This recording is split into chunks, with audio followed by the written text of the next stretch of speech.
Hello, everyone. Welcome to the next episode of CRO Wisdom, the voice of risk leaders. I'm delighted to have Phil Bennett today. Phil comes with a deep background in third party and cyber risk from companies such as Capital One and Navy Federal Credit Union. Phil, welcome. Thanks, Tool. Good to be here. Thank you for inviting me. Absolutely. So, Phil, a question that I always start with is, always curious about how people's journeys start in their specific area of expertise. So how did your career start in the risk management space? Oh, well, thank you. That's a great question. I was fortunate not having a background educationally in risk or technology to grow organically with a younger company that was just starting out in risk management practices.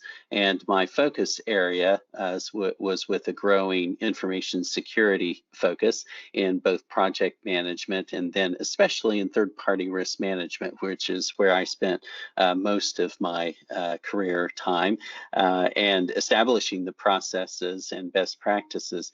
And also, just because at that time, the time when I came through, which is way too long ago, we sort of, together with yourself and others, colleagues across the financial sector, which is where I've spent most of my time with risk management, sort of learned what the examiners and what the regulators and others were expecting, what internal audit practices with respect to sort of broadening the risk management focus from credit models only to cybersecurity controls and third-party oversight.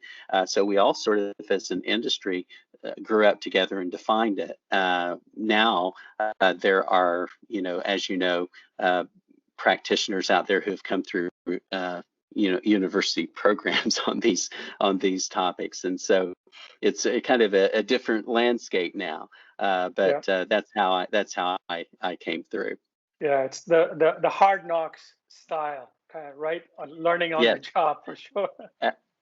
Absolutely, which has a lot of benefit because you kind of learn from the ground up in a very practical way. And you've heard me say very frequently, it is the practical implementation that is important to me because I've seen where you have the theory, you have the best practices, the aspirational practices, but then there's the reality of getting budget. There's the reality of training resources.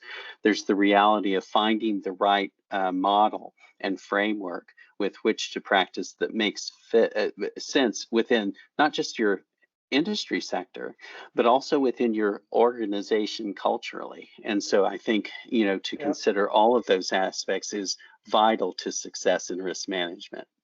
Right. So Phil, let's bring that to today. So when you think about 2021 and programs 2021, what are some of your priorities in this new risk environment? Yeah, when I think about where the industry is going and where the needs are, in an ever in evolving threat landscape, I think where the focus really is being able from a risk management point of view to incorporate some of the nuances that are coming to bear and coming to the forefront. Maybe they always should have been there, but we're giving more focus either because of our own culture, organizational culture, or because of greater heightened focus in the world. We think about ESG matters as becoming very important and considering those ESG matters, not just for the organization, but also for third parties, for the supply chain ecosystem. We think about areas of which we've always known popped up through time, but social unrest. Climate is having a very specific impact on many industry sectors and will continue to grow in its impact. And so I think that in my area of cybersecurity, but especially in supply chain risk management matters, to creatively start incorporating those matters into your oversight procedures and risk management procedures, and again, very practical ways and measured ways. How do you measure success? Yeah. How do you measure what you're doing? Even if you are able to find the baseline. And so I think that that's an area in 2021 that will really come to the forefront and has for us. So, Phil, you make a great point in terms of widening the risk aperture. And as you said, looking at these other risk categories like ESG and social unrest, kind of geopolitical and others. One of the other things we've been seeing, particularly COVID made it very live, was moving beyond point in time risk management to really a continuous monitoring, continuous intelligence approach. Phil, how do you think, first of all, what are you seeing in that change? And secondly, how do you think companies ought to be adopting it? How do they move into a model like that? Yeah, it's fascinating over the last 10 years, as you know, being a CEO of a company that, that works in this space. And as I've seen these capabilities develop, I'm seeing the industry come to grips with, well, what does it mean? Initially, there was the initial sort of bracing from the targets of the continuous monitoring tools on, oh, well, this is not substantiated information. These are false positives, that kind of, sort of pushback that we get.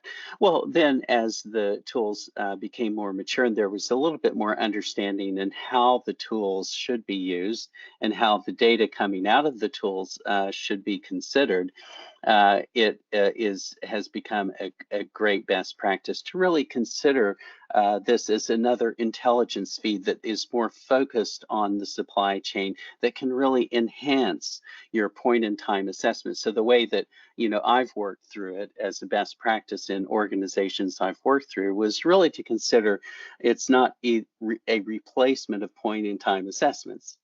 Um, Ongoing monitoring, similar to the old annual health check, financial check for an organization, has become part and parcel of the assessment process. So now, as I walk out of the door after having done a third party assessment, let's say a cybersecurity or compliance assessment, now I have these other tools that have increased. So it's my point in time assessment plus my ability to get indications of potential areas that I might want to inquire back to my third party on. On the aspect that's being indicated.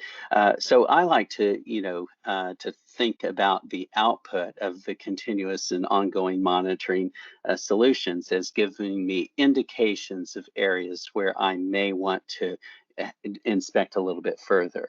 And in a second area, it really does help come back to inform the assessment, the point in time assessment. So there may not be a escalated matter that I might want to take immediately to a third party, but also, when I do go on site, maybe I take, in my test scripts a little more informed information to talk about patch management, to talk about cycles of change, and how I have secured my environment or how the third party has secured their environment. I think, Phil, it's a really good way to make your whole life cycle a lot more efficient and effective by actually thinking of these two as a cycle and not just as kind of separate ways of doing it, which is assessment and continuous monitoring. Yes, yeah, absolutely. And, you can't, there's another principle, as you know, that comes into play. I can't boil the ocean. I am setting thresholds appropriately, but also, as you know, as a practitioner in this space, you have to have a solid inherent risk model that informs where you're going to apply your continuous monitoring. And it can be twofold. One is, I can evidence in my sector, I can evidence that I am paying using today's tools and technologies to apply appropriate, deeper oversight for my top 10 or 20 third parties. Also, maybe because I'm paying for that additional service from a budget point of view, I may move some money over into that deeper inspection with a more broad, lens, critical lens, if you will, while at the same time, maybe because I am monitoring at a higher level the back end, the long tail of the supply chain, if you will, I'm able to lessen my frequency of on-site visits, which saves me a bunch of money as I don't, pay for, airline tickets and all of that. And so I can back off of, when we do after COVID are able to visit third parties Yeah. again, to be able to still get comfort level that I'm monitoring appropriately the back end through these additional capabilities that ongoing continuous monitoring provide to me. And so it really can become a budget play as well, so that I'm not going to the tail for more, for more money. Yeah. I can adjust my money in an intelligent way, you leveraging continuous monitoring tools, and I found that very effective. Yeah, Phil, you just answered a question that I often get, which is, how do I deal with assessments if I can't go on site? So, you just described a great way of being able to use continuous monitoring to maybe lessen the load on and reliance on that. But they, of course, still form a part of your program, but be more effective this way. It is, and it also solves for a side issue that we in the financial sector have, and our key vendors have been focused on for, as you know, last 15 years, and that is sort of having a little bit more shared assessments or collaborative assessments that we share. Well, it sort of sideway, in a side way, achieves that goal of lessening the impact to the vendors if I'm doing my part to find some other creative ways to monitor their cyber health, especially, and Yeah. other aspects of their legal environment and financial health in other ways independently. Yeah. Yeah. So, Phil, one of the things in risk management companies realized over COVID was this whole aspect of cascading risk, right? Where something may start as a financial risk and ends up impacting people and cyber risk. But in a lot of companies, these portions of risk management, kind of financial risk of their third parties, cyber risk of their third parties, compliance, often may be coming from disparate systems and being handled and seen by different parts of the organization. And so the realization has been is kind of we need an integrated view of my third parties. Any thoughts on kind of how to do that and the importance of it? Any ideas appreciated?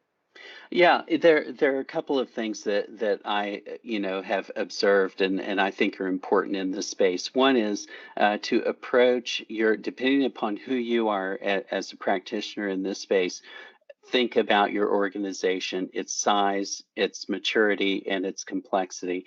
We all have worked in, Atul, you and me and others in this practice have worked at various sized organizations. And the answer to this question is different for different organizations. Right. I may be a single performer across procurement and cybersecurity and third-party management, compliance, and so understand the organization in which you work as a practitioner in this space. I think that the intelligence that we're getting, if I am a mature organization that has a procurement department distinct from a cybersecurity function that maybe inputs assessment tests into oversight for vendors, together with a separate legal department, then and a separate cybersecurity department that includes a CSOC, right, a threat intelligence, Yeah. then then my focus is to make sure that I am building relationships with each of those functions and communicating with them two ways. So in a continuous monitoring solution, as an example, typically it might be considered a cybersecurity operations center function to monitor using these kinds of tools. Well, often that's not the case. Right now, it is often the third-party risk management role that is leveraging the supply chain continuous monitoring tools for indications. Are you sharing back and forth? So if I'm a larger organization, I'm going to make sure that I'm setting up that relationship and staying in touch with my, cyber threat intelligence team and counterintelligence team to gather information and to get feedback from them. Hey, I'm seeing this indication. Yeah. Can you confirm that this Yeah. is what's going on? And then the other way, they can help, Right. feed information to me that I might then look at a continuous monitoring tool to say, hey, there's a heightened awareness of this supplier. I'm going to check my continuous monitoring intelligence to then incorporate. For smaller organizations, you have a little more flexibility to Yeah. unilaterally leverage the intelligence and work the vendor to address the intelligence indications that you're getting. Right. At the same time, I think what you're saying also is that find a mechanism to make sure that you do get an integrated view of that third party. So you're not just addressing one area, that you understand the overall picture. Yeah. Yeah, a big deal these Yeah. days, Atul, as you know, is breaking down silos Yeah. across the organization for effectiveness, and that definitely comes into play here. Right. So Phil, I just wrote an article for Forbes.com. It got published today on automating risk management. When you think about automation, artificial intelligence, machine learning, and others, what are you seeing, or what's your desired state of application of some of these technologies in risk management? I think setting the ability to set a meaningful threshold based upon my risk appetite model is a big deal. I can't boil the ocean. It is, we are just now coming into understanding what skill set is required to be able to analyze the intelligence that we are gathering. And so I think that, from if you will, that integrated view, that single pane of glass is really what I need to understand with the various intelligence feeds coming in to be able to synthesize that information, I think is going to become even more important. I have a continuous monitoring tool that has fantastic models on giving me the likelihood, the asset value, the importance, so that I can think where I want to focus my risk management activities, where it matters, the biggest bang for the buck, if you will, the areas Yeah. of higher concern and focus. But now to take that intelligence about my extended network, if you will, my supply chain ecosystem, and integrate that with internal dashboards, that's going to be very, very important. Right. Risk management is a very, very exciting space, Phil. And you may have noticed recently that Bloomberg called risk manager a hard job. What do you think about that? I think it's appropriate. I think that it is, I've enjoyed it even in the more narrow space that I've worked in, supply chain risk management, especially, as well as cybersecurity risk management. And I think that, that resonates with me. The obligation and responsibility of the C-suite is becoming very important. And so I can imagine that organizations that do not currently have, even mid-sized companies that do not currently have chief risk officers, will be establishing that role. Yeah, definitely resonates with me. Wonderful. Two more questions, Phil. What do you rely on to make yourself a better risk leader? What resources do you rely on? Atul, I rely a lot on reading the industry papers, staying informed, and especially through groups such as yours, such as the Risk Board, the shared assessment, with Santa Fe Group.